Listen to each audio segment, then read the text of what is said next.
Hello दोस्तों, कैसे हैं आप सब लोग। उम्मीद करता हूं काफ़ी अच्छे होंगे। तो दोस्तों 21 फरवरी को एक नया आईपीओ ओपन होने वाला है, जूनिपर होटल्स का आईपीओ। तो इस आईपीओ की डिटेल्स आ गई है, मतलब प्राइस बैंड और मार्केट लॉट आ गया है। उसके बारे में हम जानकारी लेंगे इस वीडियो के अंदर। रिव्यू नहीं करेंगे, सिर्फ डिटेल्स लेंगे। उसके अलावा दोस्तों एंटारो हेल्थ केयर का जो आईपीओ है, जिन जिन लोगों को अलॉट हुआ है तो उनको लिस्टिंग डे पर क्या स्ट्रेटजी अपनानी चाहिए वो भी हम जानेंगे, क्योंकि कल मतलब 16 फरवरी को इस आईपीओ की लिस्टिंग है। तो सारी चीज़ें हम क्लियर करेंगे इस वीडियो के अंदर। तो सबसे पहले दोस्तों जूनिपर होटल्स जो आईपीओ है उसकी हम डिटेल्स ले लेते हैं, मतलब प्राइस बैंड और मार्केट लॉट वगैरह जान लेते हैं। तो दोस्तों जूनिपर होटल्स का जो आईपीओ है 21 फरवरी से लेकर 23 फरवरी के बीच में ओपन रहेगा और इसका जो फेस वैल्यू रखा गया है 10 रुपए पर शेयर और प्राइस बैंड है 342 रुपए से लेकर 360 रुपए पर शेयर। 40 शेयर्स का ये लॉट है। हालांकि पी वाइज अभी इसको कैलकुलेट नहीं कर सकते, क्योंकि अभी ये कंपनी लॉस मेकिंग है तो इसका पी नेगेटिव है, तो इसीलिए अभी इसको कंपेयर भी नहीं कर सकते। बाकी रिव्यू वाले वीडियो के अंदर मैं और पैरामीटर्स पर आपको बताऊंगा कि महंगा है या सस्ता है। फिर दोस्तों जो इसका इश्यू साइज रखा गया है, टोटल कितने करोड़ का आईपीओ है, तो टोटल ये 1800 करोड़ रुपए का आईपीओ है और पूरा का पूरा फ्रेश इश्यू है। फ्रेश इश्यू जब भी पूरा का पूरा होता है तब बहुत अच्छी बात होती है, मतलब कंपनी अपनी ग्रोथ के लिए कुछ उधारी चुकाने के अंदर पैसा काम में लेगी। इसके अंदर जो ज्यादातर पैसा काम आएगा इसकी उधारी, मतलब इसका जो डेट है वो चुकाने के अंदर काम आएगा और डेट इस कंपनी के ऊपर काफी ज्यादा है, तो डेट चुकाने के अंदर पैसा काम में लेगी। उसके अलावा इसका जो रिटेल पोर्शन रखा गया है 10% का, 10% का रिटेल पोर्शन इसीलिए है क्योंकि ये लगातार लॉस जनरेट कर रही है, मतलब हर साल लॉस जनरेट कर रही है। इसका रिटेल पोर्शन 10% का रखा गया है। मिनिमम जो क्राइटेरिया होता है कि भाई 3 से 4 साल प्रॉफिट के अंदर होनी चाहिए, पिछले 3-4 साल में कंपनी प्रॉफिट के अंदर होती है तो मिनिमम 35% रिटेल पोर्शन रखा जाता है, क्योंकि लॉस जनरेट कर रही है तो रिस्क ज़्यादा है। तो रिस्क ज़्यादा है तो जो बड़े इन्वेस्टर्स होते हैं जैसे QIBs वगैरह, उनको ज़्यादा शेयर्स ऑफर किए जाते हैं, रिटेलर्स को थोड़े से कम शेयर ऑफर किए जाते हैं। समझ में आ गई। फिर दोस्तों इसकी जो लिस्टिंग डेट है वो है 28 फरवरी। 28 फरवरी को ये शेयर मार्केट के अंदर लिस्ट हो जाएगा और मिनिमम रिटेल के अंदर एक लॉट के अंदर 14,400 रुपए हमें इन्वेस्ट करने पड़ेंगे, मतलब इतना पैसा एक लॉट का लगाना पड़ेगा। और कंपनी की बात करें तो होटल्स का काम है, मतलब काफी हद तक APJ सुरेंद्रा पार्क होटल जो पिछला आईपीओ आया था सेम उसी टाइप की कंपनी नजर आ रही है।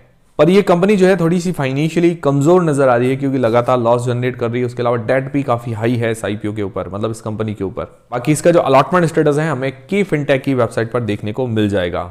और अभी बात करें इसके लेटेस्ट ग्रे मार्केट के प्रीमियम की, तो ग्रे मार्केट के अंदर भी कोई भी डिमांड नहीं है, मतलब इसका लेटेस्ट ग्रे मार्केट का प्रीमियम 0 चल रहा है आज की तारीख में। बाकी दोस्तों मैं आपको रिव्यू का वीडियो भी इसका दे दूंगा और इसकी एंकल लिस्ट भी आ जाएगी, तब भी मैं आपके साथ डिस्कशन करूंगा कि इसकी एंकल लिस्ट अच्छी आई है नहीं आई है।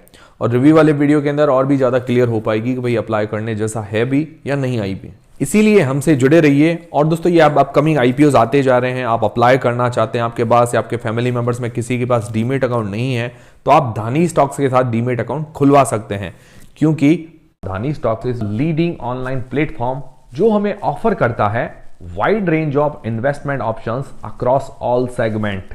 यहां आपको ऑफर किया जाता है 100% फ्री डीमेट और ट्रेडिंग अकाउंट, मतलब full saving on account opening charges. और तो और यहां पर एनुअल मेंटेनेंस चार्जेस भी 0 हैं फॉर द फर्स्ट ईयर, मतलब पहले यूज करो और फिर पे करो।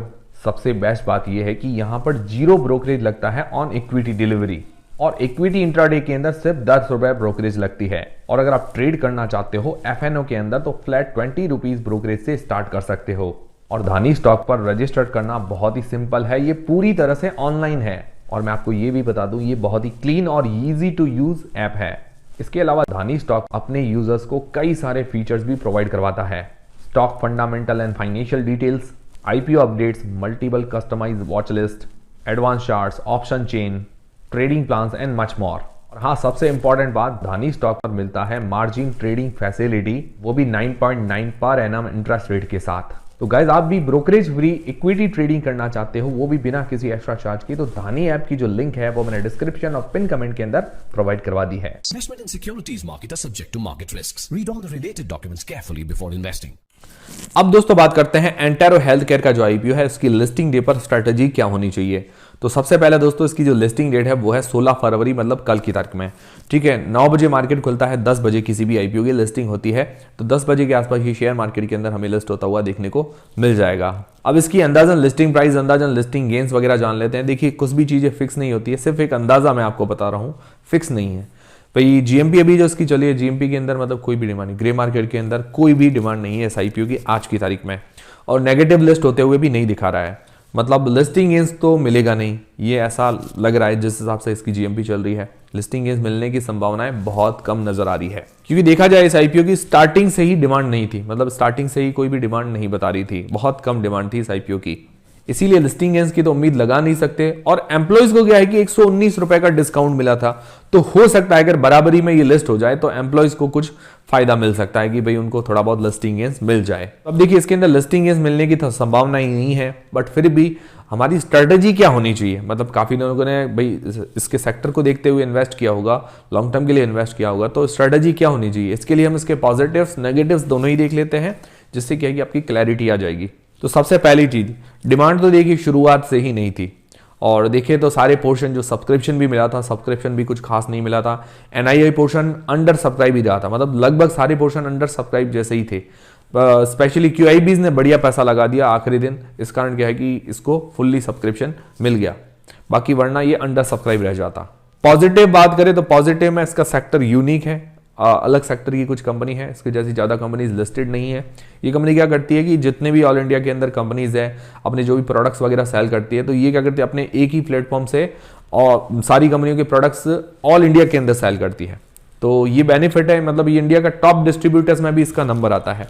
यूनिक स्टार्टअप है और 5 साल ही हुई है कंपनी को, और अच्छी ग्रोथ दिखाई है इसने 5 साल के अंदर।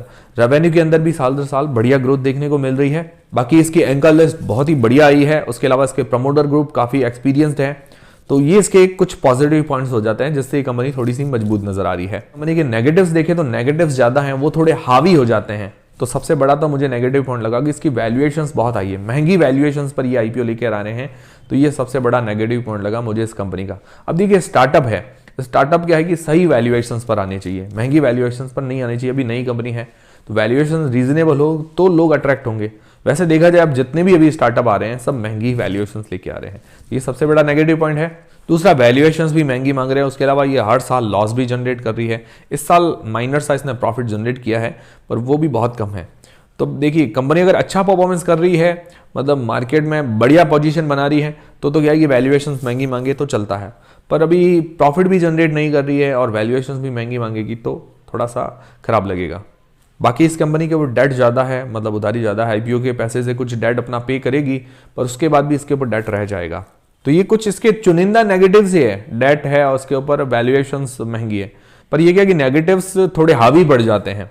अब देखिए वैल्यूएशन सबसे मेन इंपॉर्टेंट रोल प्ले करता है, और ये वैल्यूएशंस महंगी क्यों आते हैं, तो क्या है कि जो पुराने इन्वेस्टर्स होते हैं जिनसे इन्होंने फंडिंग ले रखी होती है, वो फिर क्या है कि जब शुरुआत के अंदर इन्वेस्ट करते हैं उसके बाद क्या है कि मैक्सिमम फायदा कमा के निकलना चाहते हैं, इसी कारण अपना पैसा निकालने के कारण इन पर भी प्रेशर पड़ता है, तब यह क्या है कि महंगी वैल्यूएशंस लेके आते हैं। वरना मुझे नहीं लगता कि कोई प्रमोटर कंपनी का मालिक इतनी महंगी वैल्यूएशंस लेके आएगा।